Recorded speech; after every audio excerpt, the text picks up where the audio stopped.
Uma noite em que nada deu certo.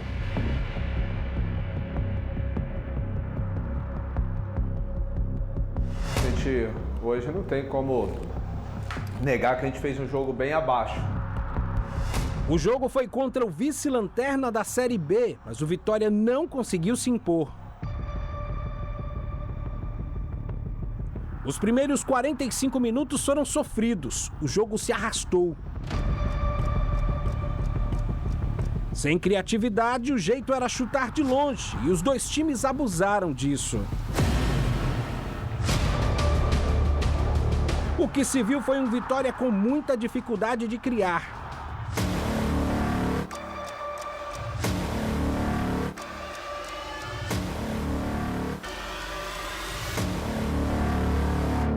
A gente teve muita dificuldade para se adaptar ao campo muito duro. Alguns jogadores também bem, no dia não muito inspirado. E tivemos ali no início do jogo ali umas duas possibilidades que talvez se a gente tivesse feito o gol, poderia ter mudado um pouco a história do jogo. O roteiro foi o mesmo no segundo tempo, pelo menos para o lado rubro-negro. O Londrina aproveitou e foi para cima. Lucas Arcanjo evitou o pior. Só que em uma bola parada, Gabriel subiu mais que todo mundo e fez o primeiro.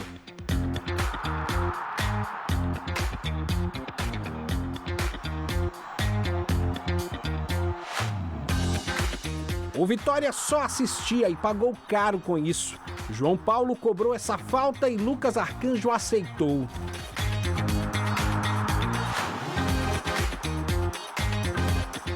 O 2-0 foi um reflexo de uma partida muito ruim do time baiano. Não voltamos tão bem, sofremos um gol que a gente tem sofrido pouco de bola parada.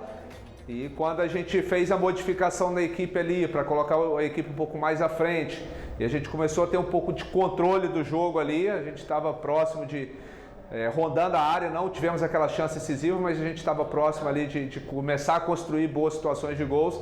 A gente sofreu mais um gol de bola parada e aí, de uma certa forma, atrapalhou bastante todo o nosso poder de reação que a gente demonstrou em outras partidas.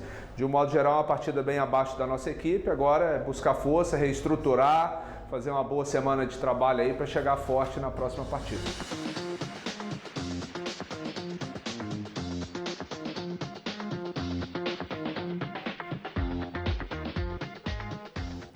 Pois é, meus amigos, e queria repercutir também com vocês um pouquinho de tactiquez. A gente tem visto Vitória nos últimos jogos jogando com essa linha de 5, contra o ABC desfez a linha, depois conseguiu o resultado. Nesse último jogo também acabou desfazendo a linha. Queria saber de vocês, já deu o que tinha que dar a linha de 5? Vocês acham que não está dando mais o resultado que deu no começo dessa experiência? Ou vocês ainda manteriam isso para as próximas partidas contra Ceará, contra Botafogo? Me corrija se eu estiver errado, Nelsinho, mas ele tem implementado isso assim de uma maneira mais firme depois do jogo contra o Novo Horizontino, que ele espelhou a plataforma do Novo Horizontino. Ali, ok, beleza, ele usou de uma estratégia para ganhar o jogo. Beleza, eu entendo que a Série B é isso. Mas ele permanecer com isso em situações que não pedem esses 3 zagueiros, onde você podendo atuar, portanto, aí com apenas 2 e preencher mais o meio, o seu time vai render mais, eu acho que ele peca nesse sentido, né? Eu imaginava, quando ele fez isso contra o Novo Horizontino, que ele era um tipo assim, estava fazendo do Vitória um time que está fazendo o jogo a jogo. Analisa a equipe adversária e monta seu time a partir disso, mas já vi que não.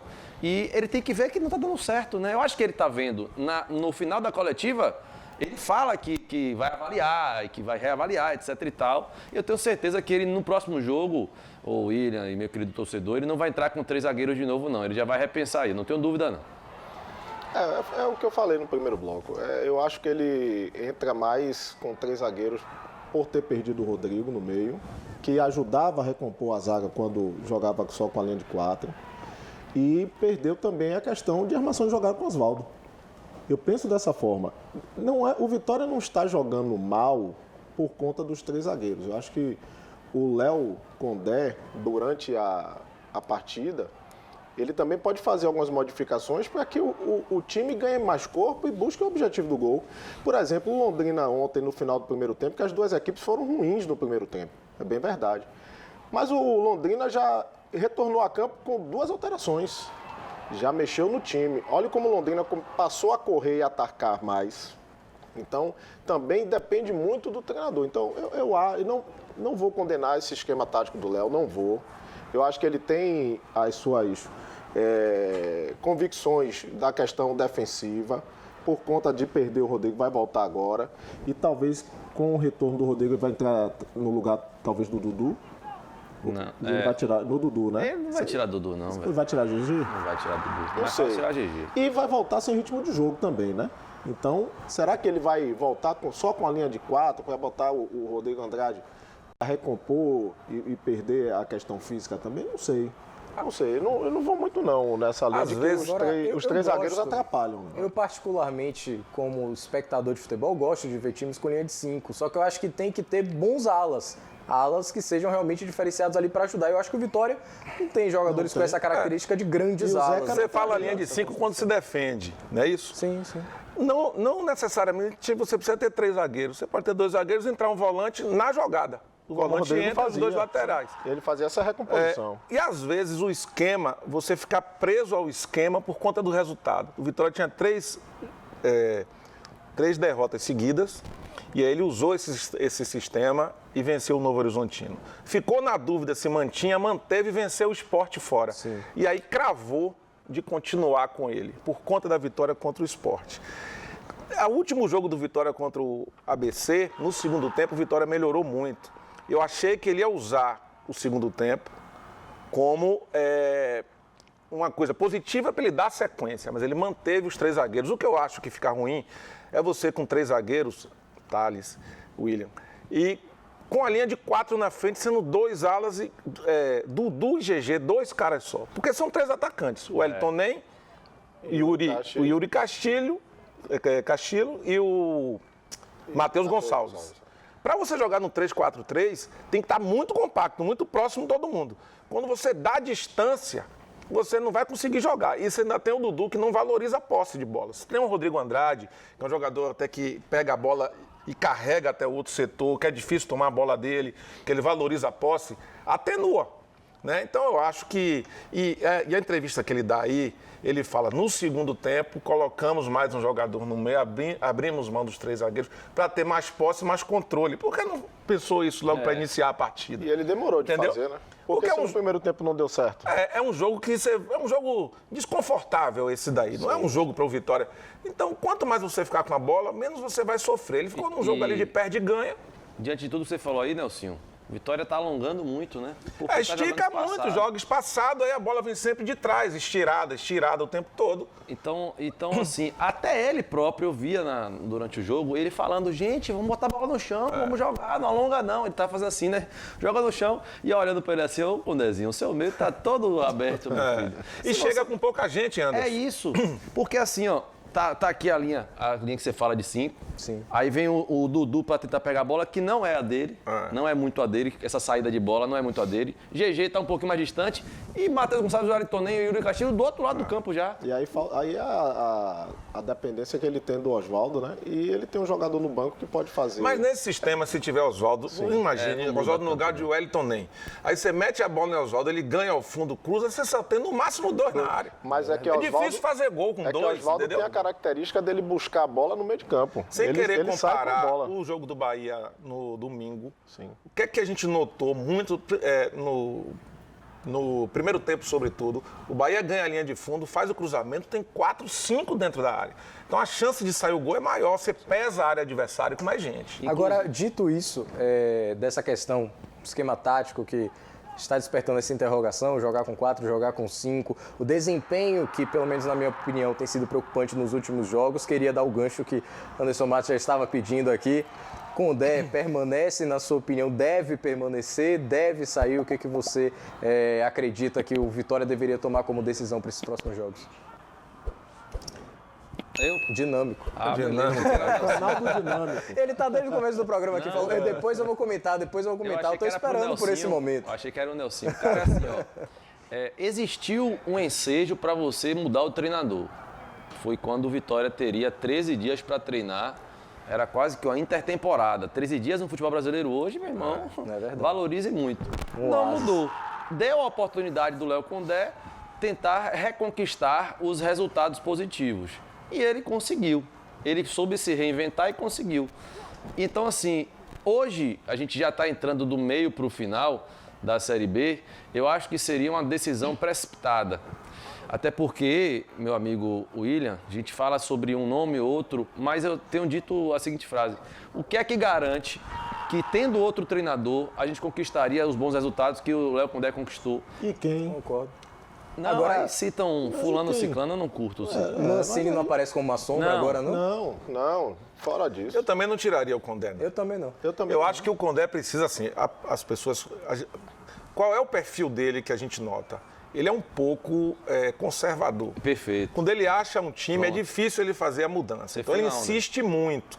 Então cabe agora, pela entrevista, pelo jeito que o Vitória perdeu, a tendência é que no jogo do Ceará ele venha com a outra formação. E aí o que é que a gente torce? Para que o Vitória vença o Ceará, para ele repetir essa atuação. Porque às vezes perde e empata o jogo contra o Botafogo, e aí o treinador fica meio desnorteado. Ele precisa ter gente ao lado para não sair do prumo, porque você não pode entregar, como diz no futebol, né? Entregar a paçoca, ainda faltando muitos jogos para o final do campeonato. O Vitória está bem colocado, sem fazer um grande futebol. Então ele tem que aproveitar-se dessa situação e reajustar. É muito melhor você consertar no G4 do que você consertar no Z4. Então, E eu acho estar também, junto dele ali é importante. faltando o quê? 16 jogos, não é isso? 16 jogos. Você mudar também a forma de jogar de uma hora para outra, você tirar algumas peças, é estranho. Eu acho que ele vai ter o retorno de 3 peças importantes.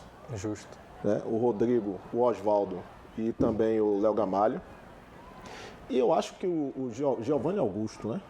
Eu acho que Giovanni Augusto cabe jogar nesse meio. Se de repente ele Nesse mudar... momento, acho que cabe também. Eu acho que se ele mudar para um esquema de 4, na zaga ali, ele pode implementar o Giovanni Augusto ali no meio, ele pode tentar. Mas, como o Nelson falou, ele é meio conservador. Mas e eu acho que ele vai mudar, viu, Fábio? eu acho Também tem essa que impressão. são 2 jogos importantíssimos dentro de casa e esquecer essa história de demitir treinador. Eu acho que aqui no Brasil a pressão para a saída de treinador é quando ele não tem números que lhe dão garantia de que você vai fazer um bom campeonato. Ele está dando um número para brigar pelo título. Então, torcedor, parem com essa coisa de demitir treinador. Não é assim. Concordo integralmente, até porque, como você bem disse, o time está sem peças importantes nesse Sim, momento, né? com certeza. Mas vamos aproveitar para ouvir então o técnico Léo Condé, que ele falou justamente sobre essas mudanças no time nesse jogo contra o Londrina. A gente, às vezes, tem momento que a gente tem que fazer alteração de peças, e a gente tem que fazer alteração, mudar um pouco a atitude, né, fazer alguns ajustes de posicionamento. Hoje eu entendi que a gente deveria fazer alguns ajustes de posicionamento. Infelizmente, a gente não conseguiu bloquear uma jogada de bola parada que acabou comprometendo tudo. É claro que a partir daquele momento ali, a gente tinha que buscar algumas situações, aí sim a gente partiu para mudanças de peças. Pois é, meus amigos, está aí a fala do Léo Condé e queria saber de vocês também, já pensando um pouco nesse jogo de domingo, a importância que vai ser o retorno, né, o provável retorno, Rodrigo Andrade, Oswaldo, Léo Gamalho. É um outro time de fato ou ainda tem muito dedo do técnico para fazer tudo isso aí funcionar? Eu só acho assim, Nelson, se o Vitória quiser jogar com o Léo Gamalho, ele não pode botar o Giovanni. Eu acho que os dois não cabem por causa da Dinâmica, né? Da situação defensiva. Começa com o Léo Gamalho lá na frente. Então, se você tem 2 jogadores que não tem tanta dinâmica, como disse aqui o Nelsinho, infelizmente vai sobrecarregar quem fica um pouco mais para trás. Então, assim, o meio, se o Rodrigo Andrade, porventura, retornar, poderia ser formado por Dudu, Rodrigo Você e tem GG. informação aí, Dinamo? Não, ainda não. Ainda não tenho, não. Mas poderia ser formado pelos 3 que eu acabei de citar aqui. Mas, pedindo para o GG, pise um pouquinho mais lá, viu? Vá um pouquinho mais, vamos preencher um pouquinho essa área, que a gente está com 1, 2 só, e é complicado. O Mateuzinho, quando faz a jogada, ele cruza para só tem ninguém, tem um Yuri, só, velho. Você não tem opção. O retorno do Oswaldo, quem disse que provavelmente ele retorna contra o Ceará foi o próprio. Perguntei para ele no último jogo, aí ele falou, provavelmente eu volto contra o Ceará. vai Eu voltar. tiraria o Wellington Ney. Ele vai retornar, não tenho dúvida que ele vai retornar, não. Eu sacaria o Wellington Ney. Ele tem tudo para jogar com Oswaldo. 3 atacantes, 3 homens no meio. Essa formação que Anderson deu fica mais equilibrada, porque ele também tem um certo receio. O Vitória não é um time que joga à vontade solta, ele tem um certo receio de perder o jogo. Entendeu? Então ele entra com o meio campo marcador, que chega também, não chega tanto, mas chega também. E tem 3 atacantes na frente. Se ficar meio estéril nessa ação ofensiva, ele pode abrir mão de um desses volantes, até tirar o Dudu, colocar o Giovanni Augusto, baixar um pouquinho o GG e o Rodrigo Andrade, para você ter uma saída de bola qualificada. E um meia. Agora, precisa o Giovanni Augusto jogar na zona de pressão. Porque ele é um meia que roda muito atrás. Ele faz o que Daniel fazia antes do Guto adaptar ele como meia lá. O terceiro, né? o Vem terceiro junto dos homem volantes, vem junto do lateral receber, porque ele quer tocar na bola, ele sabe jogar, né? Ele é um pifador, né? Como o nego diz. Só que ele tem que jogar numa zona que joga o Cauli, que joga o Tassiano, uma zona que tem muita gente. Ele tem um bom passe, porque ele tem um bom ali que chute. quando você encaixa o passe, sai o gol, pô. Sim. Não adianta eu armar cá de trás, né? Isso já tem o GG que faz, já tem outros jogadores que podem Eu fazer. entraria com o Giovanni Augusto no meio. Que melhorou fisicamente o Giovanni Augusto, Sim. né? Então eu acho que ele pode O render. Rodrigo, o Oswaldo e o Léo Gamalho. Aí o Yuri Castilho sairia, o Wellington Nem, o Dudu sairia. A não ser que aí ele vai ter que tirar um zagueiro e ir pro 4-4-2. Mas eu, dentro de casa, o Ceará é forte, não será jogo fácil. Então ele tem que propor o jogo. Eu entraria com essa formação. Com o Giovanni, com o Oswaldo, com o Rodrigo e com o Léo Gamalho. Guto Ferreira está muito pressionado lá. Bastante Não tem pressionado o atuações Ceará. boas, não. Pois é. Mas Vocês é um acham time- que é um esse time Ceará é esse difícil. bicho-papão todo? Não, longe disso. Mas eu acho difícil. Mas é um time que, para mim, vem sem cerimônia nenhuma. Vai jogar atrás dos exatamente. contra-ataques. É um time difícil. E o Ceará Vitória, é mais qualificado. o Vitória tá um pouquinho pressionado, né? O Léo Condé não ganhar do Ceará e não ganhar do Botafogo, aí fica insustentável, irmão. Aí é verdade. Aí fica insustentável. Aí já é outra situação. Muda tudo. O que eu tô falando aqui, o discurso já muda. Porque a diferença de pontos é a diferença de 3 pontos e uma vitória. Porque o Vitória vai lá, perde pro Ceará e o Criciúma, que é o quinto, vença. Ele encosta, mas não passa por causa do número de vitórias. Então, se em 2 jogos, do Barradão, Vitória, por exemplo, perder um e empatar outra, aí já começa E tem o lado do a pensar. dirigente também, né? Se você pensar como gestor e dar uma tropeçada em 2 jogos e perder o time da modificação, você não faz mais. Pronto. E aí dança. Aí que entra o que eu falei a você lá atrás. Não mudou naquele momento, segura aí até onde vai ver onde dá. E aí eu acho que esses 2 próximos jogos são cruciais para ele mostrar que ele próprio pode mudar. A gente quer mudanças, melhorias. Então vamos ver se com ele vai conseguir.